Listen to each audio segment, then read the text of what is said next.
Nenhuma audiência, porque vai todo mundo ficar aqui com a gente. Brincadeira. Valeu. Abração. A gente conversou aqui com o Elias Jabbour, ele que é professor do programa de pós-graduação em Economia da UERJ, mas de formação geógrafo, e é membro do Diretório Central do Partido Comunista do Brasil. Toda vez que fala isso, eu fico pensando em filme da Guerra Fria, série Americans e tal, qual foi a orientação e tal.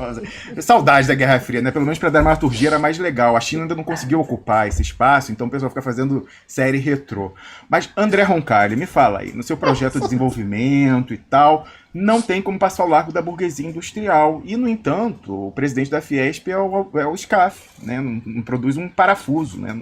Então, como é que resolve esse problema da gente não ter... Primeiro que não tem uma burguesia industrial, e se tivesse, né, ela seria colonizada, porque é extremamente colonizada. Eu acho difícil que a gente tivesse grupos que seguissem só de tocar de ouvido, a orientação do governo, de conteúdo local, substituição de importação, sem precisar botar papel passado, que fosse ser questionador do OMC, como fizeram os Zaibatsus no Japão, e aí precisou dos acordos Plaza para parar, né, e depois os chaebols na Coreia do Sul. Como é que a gente resolve o problema de não ter uma burguesia industrial? Eu acho que no Brasil, mesmo com papel passado, não funciona, né? Mesmo com acordo escrito, com lei em cima, é difícil de acontecer. Né? Esse é o primeiro ponto. Eu acho que o Brasil ele precisa reformular todo o seu projeto de reindustrialização em direção ao futuro, a despeito, né, como sempre diz o Paulo e os nossos mestres, né, o Beluso, o Bresser, eles falam assim: a gente tem que reindustrializar a despeito dos industriais, porque os industriais viraram financistas, né? E isso é um processo que ocorre em todo o país da periferia que se vê financiarizado. É óbvio, o capitalismo ele quer lucro rápido, ele quer lucro fácil, de preferência muito internalizado, né? Que você não tem esses transbordamentos para concorrência, para outros setores. Então é evidente que isso é assim. E a gente é uma classe muito alinhada, né? Em termos de elite econômica, no Brasil é o que ocorre lá fora. Isso já tem pelo menos 70 anos, foi por isso, né, eu estou falando 70 anos desde a emergência da CEPAL, tá, que a CEPAL vem justamente falar, olha, se a gente continuar nessa linha, é melhor a gente virar o fazendão mesmo, se alinhar de vez e aceitar que vai ser sempre desse jeito, mas depois não reclama quando a gente não conseguir honrar as compras que a gente faz de fora. Como é que a gente sai dessa? O Danny Roderick, ele vem defendendo a ideia de que a gente tem que repensar a industrialização a partir da base social que a gente tem. Então a gente pega uma frase do Ricardo Hausmann que diz: a gente tem que pensar a economia para os trabalhadores que a gente tem e não para os trabalhadores que a gente quer. Ou seja, nós temos uma economia que tem uma base social enorme, só que essa base social está completamente dispersa num território que é muito desigual. Então eu acho que o ponto de partida tem que ser o desenvolvimento regional por dois motivos: para criar canais entre as regiões que permita explorar melhor os transbordamentos e as economias de escala regional, que a gente hoje não faz. E aí eu volto só para ilustrar o fato de que o Minha Casa Minha Vida e o PAC, eles tiveram efeitos muito limitados, porque as regiões nas quais eles foram aplicadas tinham baixa conectividade. Então eles não ganhavam escala, acabavam concentrando onde menos precisava, onde você já tinha esse espaço. E o segundo ponto, para não estender demais, é usar a nossa riqueza natural, né, Cerrado, Amazônia, e deslocar o eixo de desenvolvimento para onde está hoje o centro da inovação mundial, que é biofármacos. Né? E, a partir daí, tentar reconstruir a partir dessa base social, e isso vai requerer um esforço grande de planejamento, então não vai ser com Paulo Guedes, que não acredita, né, nesse tipo de heresia ao neoliberalismo, mas precisa, evidentemente, repensar essas bases. E aí eu tenho um último aspecto que é importante, apenas para ilustrar esse meu ponto. O Dominic Hartmann, né, um colega nosso que vive muito próximo nessas discussões. Aliás, seria legal se o Romulo permitir trazer ele um dia aqui, porque ele é um cara brilhante dessa coisa da complexidade, né? É um cara que está na fronteira aí na pesquisa de complexidade econômica, né? E casou com uma brasileira e é professor na Federal de Santa Catarina. Fala português fluente. Né? Maravilha, combinado já. E ele divulgou recentemente um trabalho em que ele mostra que existe um descasamento entre o tipo de profissional que a gente produz nas universidades, por regiões, e as demandas por esses profissionais. Então, o que você acaba gerando no Brasil é sempre o mesmo tipo de atração para grandes centros urbanos, porque muitas vezes as pessoas com título universitário na localidade em que elas estão, elas não conseguem remunerar, né, esse investimento que elas fizeram. Então, repensar as bases regionais, eu acho que permitiria a gente ampliar o mercado interno, gerando suficiente, vamos dizer, pujança, dinamismo, para a gente conseguir deslocar o centro de inovação e tecnologia para as exportações. Que, em essência, foi o que a Coreia... Sem o Estado não dá para fazer, né, André? Porque se você não, mas foi o que eu falei, com planejamento, né?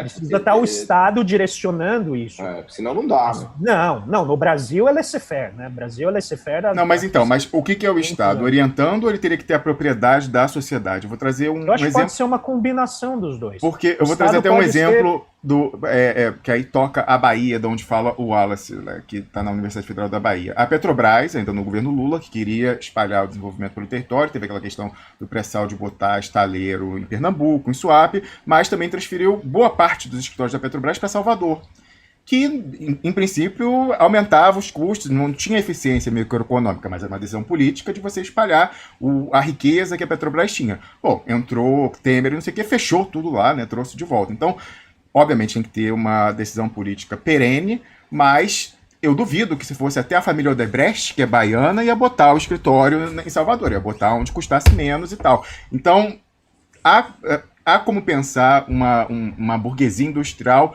que aumente os seus custos em prol de um projeto de desenvolvimento mais homogêneo no território, ou tem que ser o capitalismo de Estado, mesmo a propriedade estatal, André Roncalli? Para mim, não tem alternativa para o Brasil a não ser capitalismo de Estado. Eu acho muito difícil, sem essa direção do Estado, e é algo que eu venho conversando com Elias, que é algo que talvez seja muito difícil de fazer no Brasil, que é o grau de corporatização da sociedade.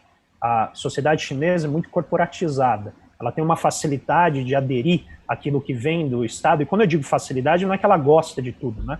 Mas ela entende e ela vê que existem restrições fortes à rebeldia, né? Existem custos. Aqui no Brasil, isso é muito mais pulverizado, esse tipo de organização corporativa. Mas eu não vejo uma forma, no tipo de capitalismo alinhado, com fortes tendências à doença holandesa, com fortes tendências à maldição de recursos naturais, a gente conseguir corporatizar o investimento a tal ponto de ganhar essa escala. Então, para mim, poderia ter um escritório da Petrobras no norte do Tocantins, se tivesse lá algum tipo de desenvolvimento tecnológico derivado do conhecimento que foi conseguido com o petróleo. O ponto não é onde vai estar, né? O ponto é onde ela estiver, que ela use os recursos que estão disponíveis, mas olhando para o futuro. Então, o grande fracasso, eu vejo, da Petrobras no que diz respeito ao pré-sal foi exatamente o fato de aquele plano que era pegar os royalties do pré-sal e investir numa nova matriz tecnológica, ele não vingou, porque ele acabou se transformando numa briga política por aumento de salários em vários estados, né? Então, os estados acabaram empregando muito mais funcionalismo, aumentando salários de vereadores, de deputados, e o resultado não vingou para o futuro, acabou sendo consumido, né, no presente, e de uma maneira que hoje está gerando uma série de problemas fiscais. Na verdade, o André Roncalli, o pessoal começou a gastar por conta, o dinheiro do pré-sal nem entrou. Eu conheço pessoas aí que atuam na política, por exemplo, o Rio de Janeiro, que foi um estado que faliu, né, ali no governo Temer, o pessoal aprovava algumas coisas assim, não, porque a gente pode fazer isso aqui porque vai entrar a receita do pré-sal. A receita do pré-sal, grosso modo, se tivesse sido mantido, tudo, começaria a entrar agora em 2020, né, o grosso, assim. Então o pessoal começou a gastar por conta. Debênture incentivada no Estado. Eu vou ter que sair daqui uns 5 minutinhos, porque o mercado está pegando fogo, né? Deixa eu só deixar o registro aqui de gratidão aí por todos e falar que é um prazer participar, mas daqui 3 minutinhos eu vou ter que sair. Tá? Então aproveita e conta pra gente aí a Bovespa arranhando 100 mil pontos, sendo que ontem a gente teve esse tombo importante nos Estados Unidos com ameaça, inclusive, de uma segunda onda. O pessoal tá temendo. Deixa o dinheiro na bolsa, tira o dinheiro da bolsa. O dólar vai subir ou vai cair? Eu não sei. Eu vou sair daqui, daí eu vou dar uma olhada, depois eu digo. Mas depois não vale, pô. Faltam 10 minutos para o mercado abrir. Deixa eu entrar no aplicativo. Tem uma coisa da segunda onda, né, que vocês estavam comentando. Os dados dos Estados Unidos foram preocupantes, né? Porque teve recorde lá no Texas, voltou com 8 mil casos. Na Flórida foi o maior número. E entrou Dallas ou Houston, não sei, entrou no segundo confinamento. E aí, na quarta-feira, o Banco Central americano tentou ajudar, né, falando que só ia subir juros em 2022, né, vejam vocês, 2 anos de juros zero nos Estados Unidos. Só que ele acabou atrapalhando, porque o mercado, sempre que o Banco Central fala que a coisa está ruim, o mercado fica com mais medo ainda, porque ele fala, pô, se o Banco Central está com medo, imagine eu que não sou Banco Central, né? Então, isso daí acabou desencadeando também um pânico, né? O S&P caiu 6%, ontem foi a maior queda em 12 semanas. Então, a gente está falando aí do mercado bastante sangrento, tá? A coisa deu uma azedada boa no dia de ontem. E eu até preferia ficar aqui, mas infelizmente eu vou ter que sair. Vai lá, porque aí depois você traz as informações pra gente. Valeu, Paulo Gala, obrigado. Fica a recomendação mais uma vez para quem quiser ficar com um pouquinho de dor de cotovelo, mas se educar e lá o curso cujas inscrições encerram hoje, né, Paulo? O curso seu com o Wallace está aqui. Eu até esqueci de falar do curso, mas o curso está maravilhoso. Eu aprendi muito com o Wallace.